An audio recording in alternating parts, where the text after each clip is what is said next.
You're now listening to Off the Collar,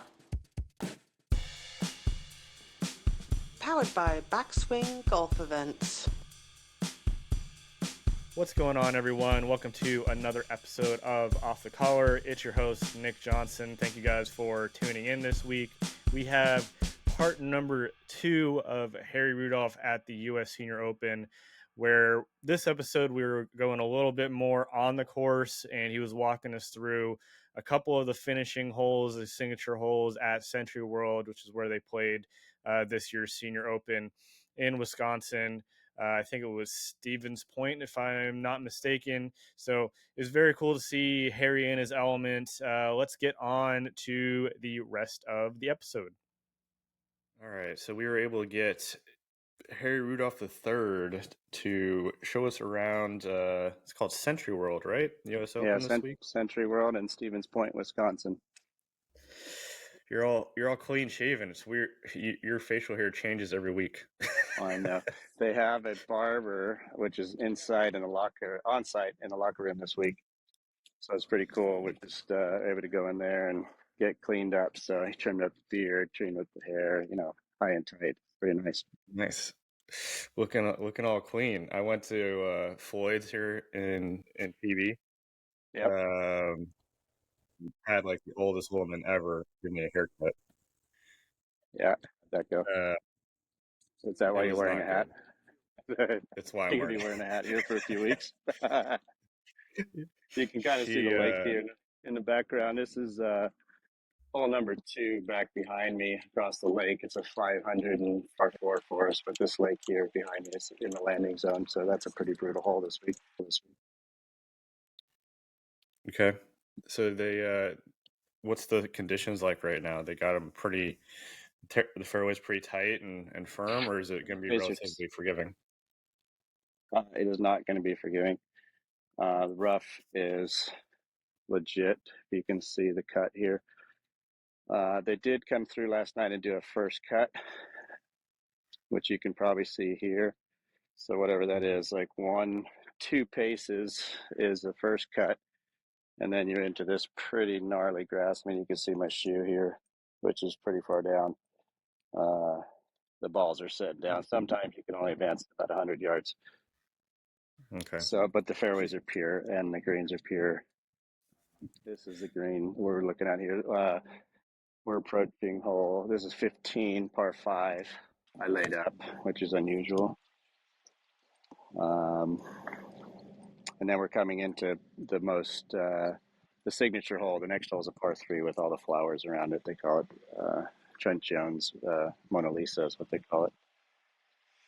I'll show you that when we get up here. How's the course playing lengthwise? Did they tip it out for you guys, or is it short? They can go way longer, but we have probably at least 4 par 4s that are between 460 and 500. How far do we have, Sandy? Which is 297. All right, hold on, I'm gonna hit this shot. It can be pretty long, so they can make it longer, but they're not going to. And then the rough is pretty legit, like I said. They give you enough room off the fairway.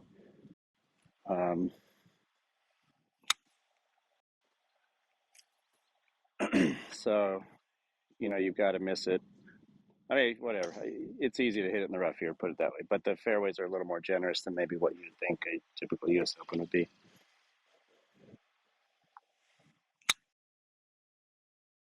Let's talk about the shorts.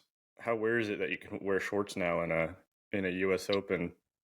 Yeah, practice short. Well, how about at LA Open? LA Open last week is the first time ever that shorts were allowed while you're playing golf. You normally have to wear pants there.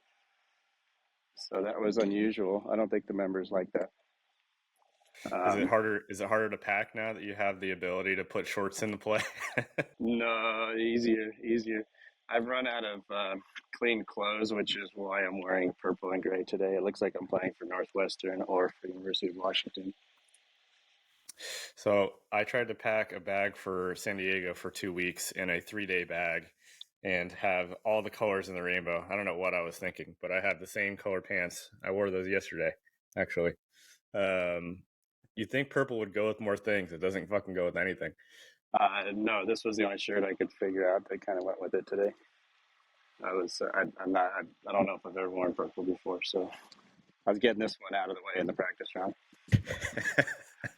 Where nobody can see you. Yeah, exactly.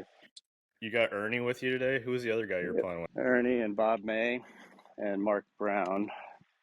So I'm just fixing some ball marks here. I think most everybody's going to do 9 holes. I think I'm going to pop out for a little bit more afterwards. Let's see if we can't. 15 is a par 5. 15. So I'm just looking at it. Say hello to my buddy Nick, Ernie. We got a little podcast going. Nick, how you doing, buddy? What's up, Ernie? What is that on your head? Is that San Diego? That's San Diego, yeah. Yeah, he's in San Diego. So Ernie and I played together 40 years ago.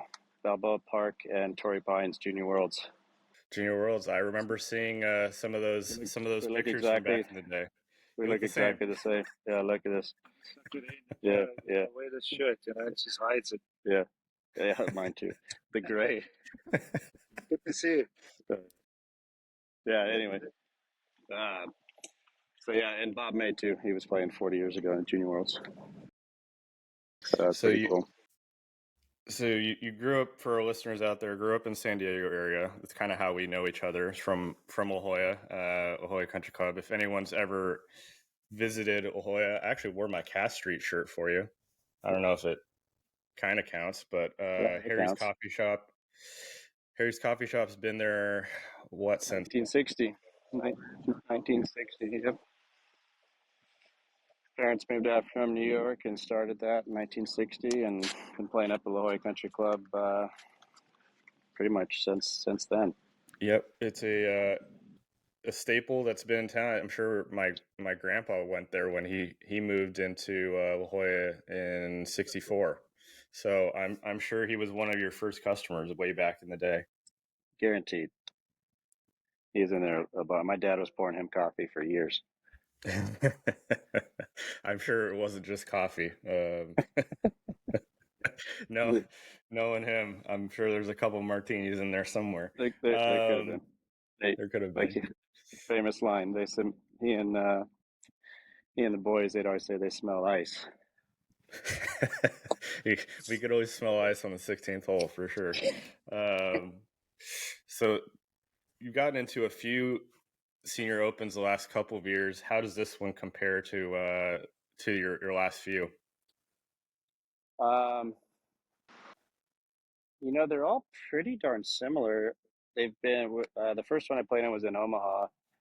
The next one was in Allentown, Pennsylvania, and then this one's in Wisconsin. So, for us and coming from San Diego, this is kind of up towards the Northeast and Midwest. So way different grasses for us, but similar. The 3 different courses had similar kind of fairways and greens and rough. Pretty lush, rough conditions. I would say this one might be, in terms of height and penalty, like in the rough, it's probably the worst compared to the other ones. This is the most penalizing. These greens might be the best. They're really, really pure greens. And then the only difference with this one, if you can see kind of even where Ernie's hitting right here, the greens just kind of run right off into this really short, tight fairway grass. So he's hitting chips, but I think a lot of guys are going to hit putts off of that. Up and over these mounds, there's like some capture areas and stuff like that. So that's the only difference I see on this course.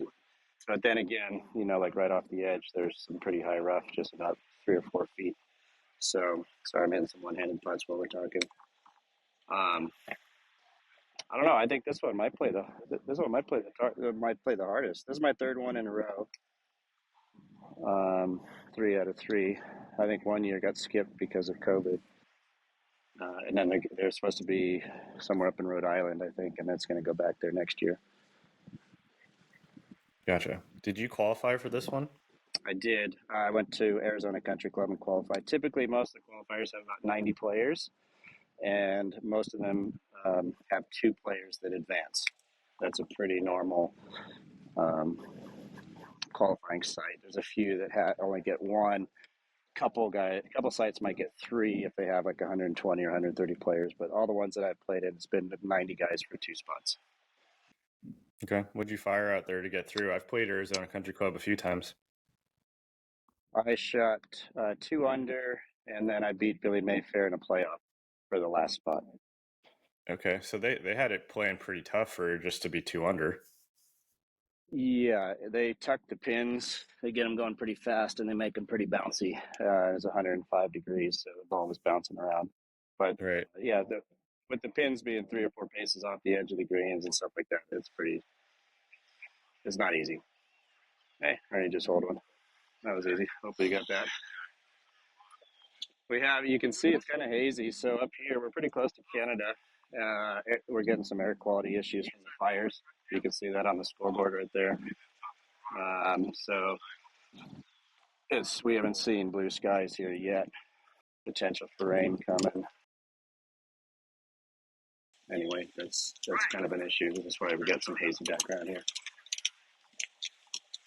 Oh wait, we're on 14. Sorry, I was a hole ahead of us. That was 14, the par 5. We're going to 15 now. Was 1 hole off. Sorry. Yeah, now we're walking to 15 now. So 14 was 576 tipped out. So do you think you said you laid up? What'd you have in that made you want to lay up? 280 something. But I was just trying to hit a little different style. This one is 457. Pretty typical this week. You know, we have some 470, 481 at 505. This one's a good hole. And 16 is the par 3 with the flowers.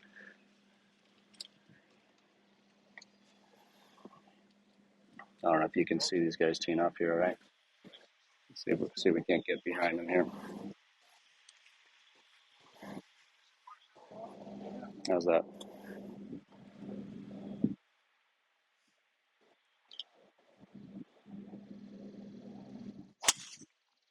Smashed. How about that one, Ernie?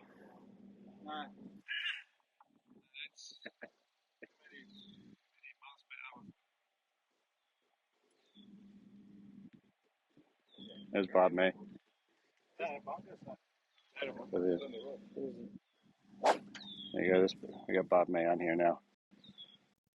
What's He's going that? to listen while we're going to watch Ernie.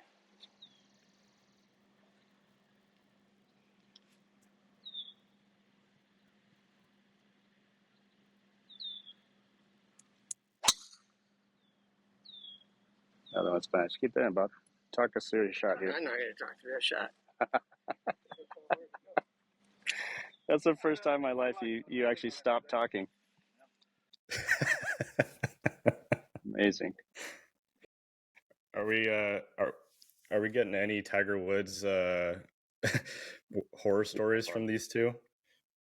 I'll ask him in a second.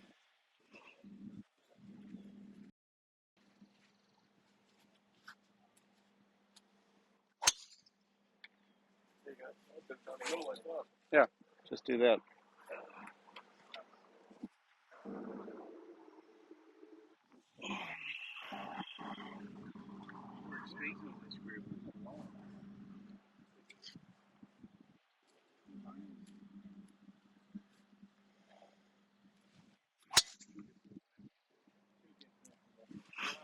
Thank you.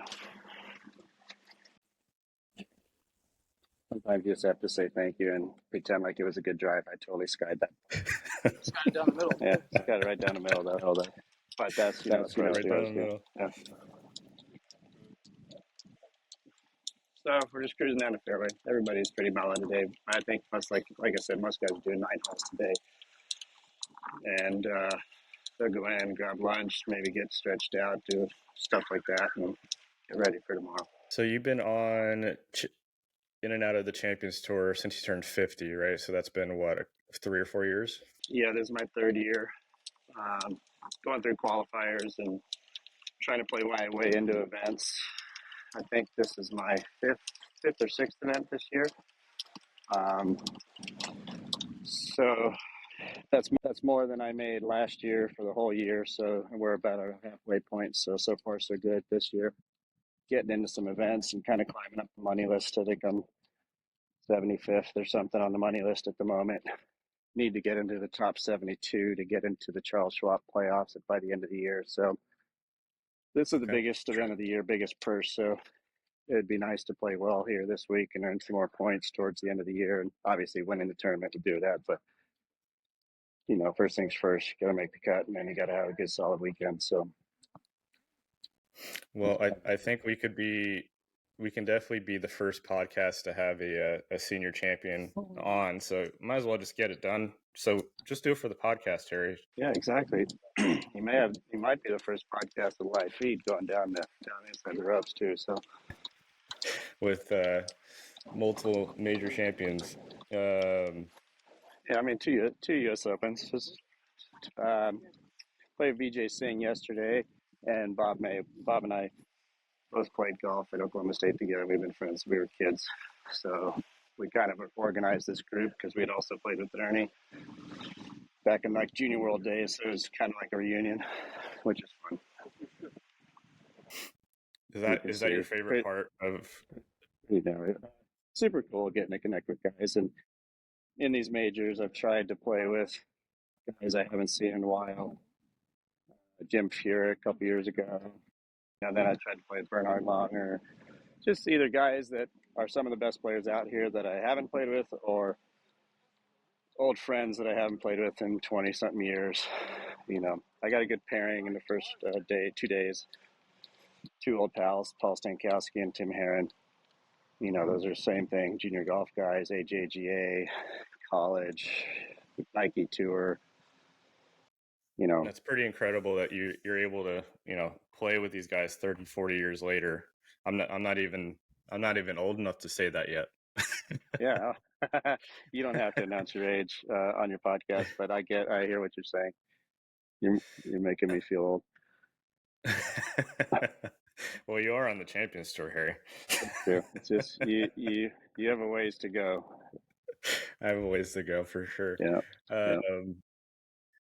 So where did we hit on this hole? So since I'm pretty even with Bob May, I know I didn't hit it that good. So I'm 10 yards ahead of him. Sorry, he and I have a relationship. Like he's over here in the left rough. Mark, who smashed it, I think flew that bunker, so he's at least 20 yards past us. How far do we have, Sandy? It's got to be close to 190 or something. Tell Bobby can hit driver on the next one. No, I won't do that. Can you hear Sandy? Yeah. The next hole, if you want to click back in here in 5-10 minutes, the next hole is the signature hole with all the flowers and all that. I think you should probably get a view of that. Okay, let's watch you hit this last shot, and then we'll catch you on the back end of this round. You got it. I'll let Tony hold the camera here, facing that way. What's the number again? 190. 65 foot. 90 hole. 190 to the hole. So that drive only went 270, something like that. I'm trying to hit it out of the rough. Yeah, we're gonna come over here and watch this rough. How's the rough over there, Ernie? I'm actually down Yeah. one of the few. This looks like there's been cars. The reason why you can see his ball is because it's yellow, and he's lucky here because you see the grains going towards the hole.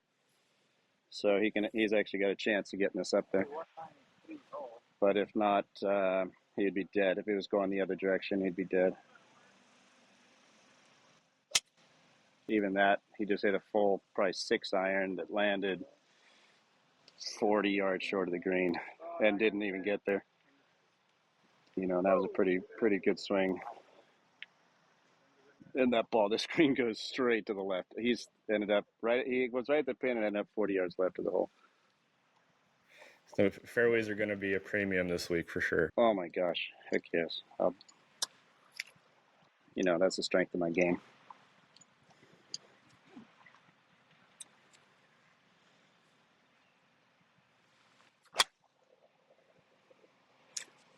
That looks really good.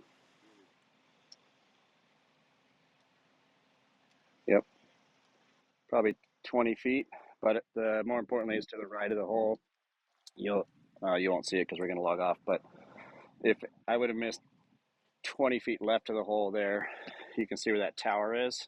Anything next to that tower would roll down at least 20 yards to the left. So when you're getting ready for this tournament versus last week, are you changing up your strategy at all? I know we said fairways are definitely important, but are you putting in different shots in play, or what are you trying to work on for the week?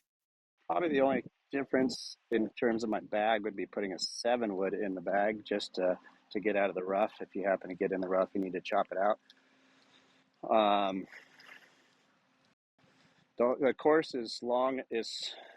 You don't have options off a lot of the tees, so it's not like you could back off to a 2-iron or something because the holes are so long. So you pretty much have to hit your driver. Might be 3 holes that I could probably hit a 3-wood or something less than a driver off the tee, and then the rest of the way through I'm just gonna have to hit driver. So you just have to man up and hit some good drives and get them in the fairway. There's just no option. You can see where Ernie's ball ended up over there in that mesh. Yeah. All right, H, we'll let you go go finish this hole out, and we'll catch you later on the round. Oh, goodbye. All right, this is signature hole. I think they call it Trent Jones Mona Lisa, which is his signature hole with these flowers. And I think they've literally, I don't even know, I think there's a million flowers on this hole. As you can see, it looks like the flower fields in Carlsbad. Right? Oh, it's pretty amazing.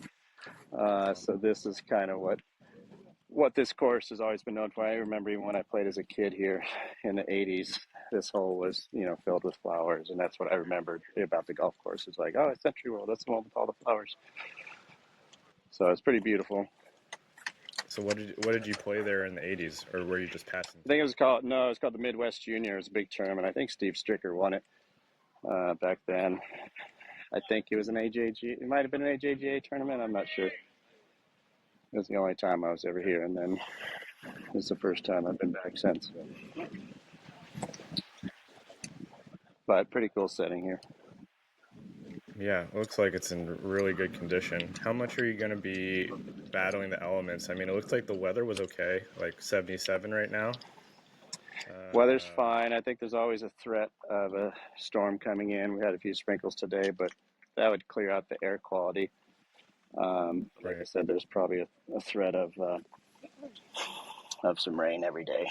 I think that's just the time of year up here. So what's your distance-wise, like, are you making any sort of adjustment out there, or is it pretty much sea level? This course is really flat. So in terms of elevation, I don't think there's much. Honestly, I didn't look into it. Temperature-wise, compared to San Diego, the last us home, it was always cloudy and cold, so the ball wasn't going far at home. So for me, it seems like the ball is going a little further here. But generally, no real adjustments other than if it's warm weather and if the ground is firm. Up in Missouri. All right, there's a birdie. Just like that. Easy enough. Need 4 of those. Pretty slopey green here. There's like a section up here, one down here, one over there. So it's almost like 3 different greens in one here. And 16, right? All 16. So 202. Is it playing 202? We just hit 6 irons. It was it was 200 yards. A little helping wind today.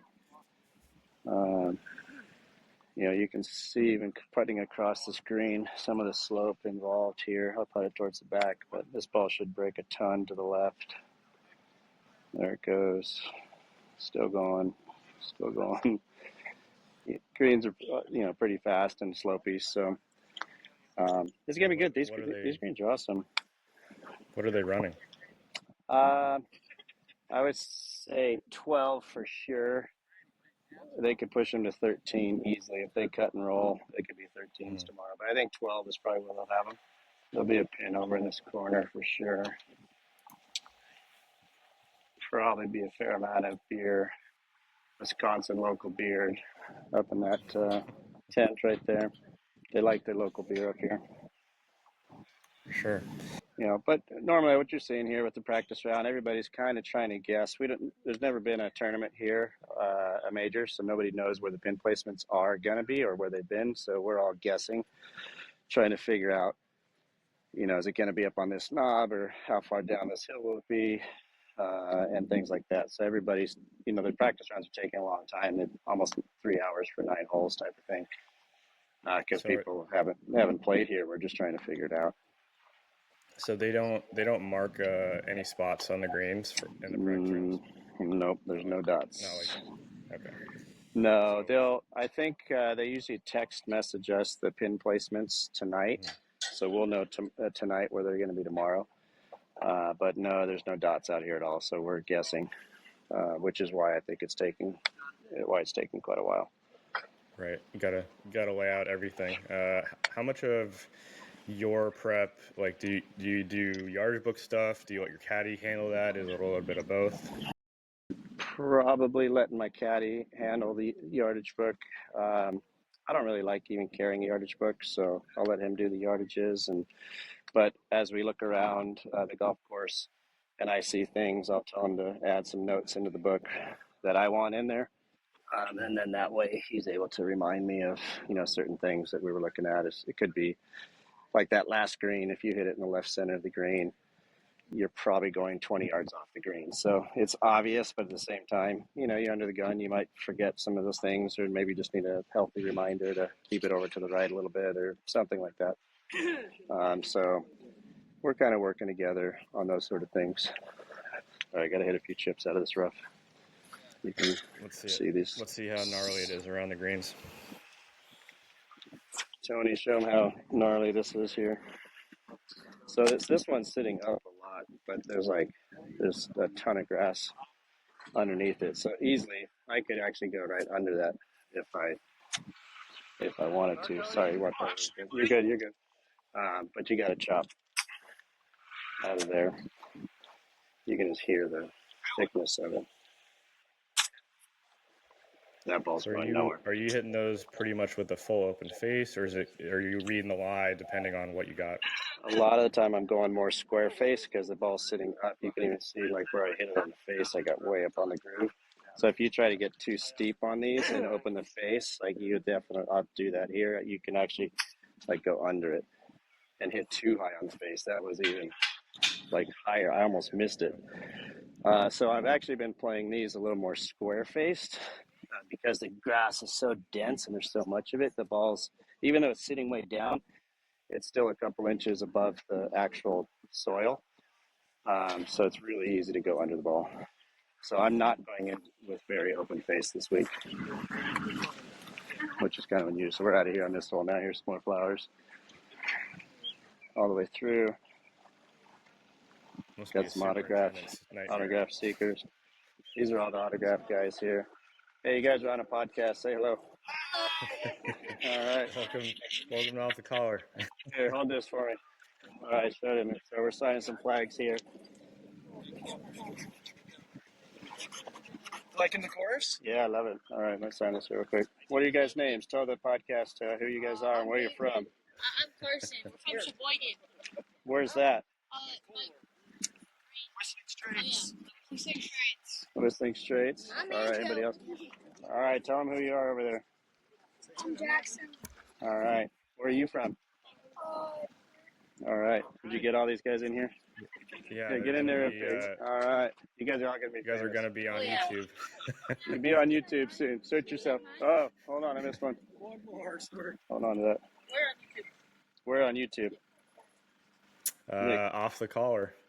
Off the collar. On YouTube. Thank you. All right, you guys. See you later. All right, we're out of here. We're on to the next call. Hit me up later. We'll go through a few things on the range. Okay, sounds good. See ya. This has been Off the Collar. Powered by Backswing Golf Events.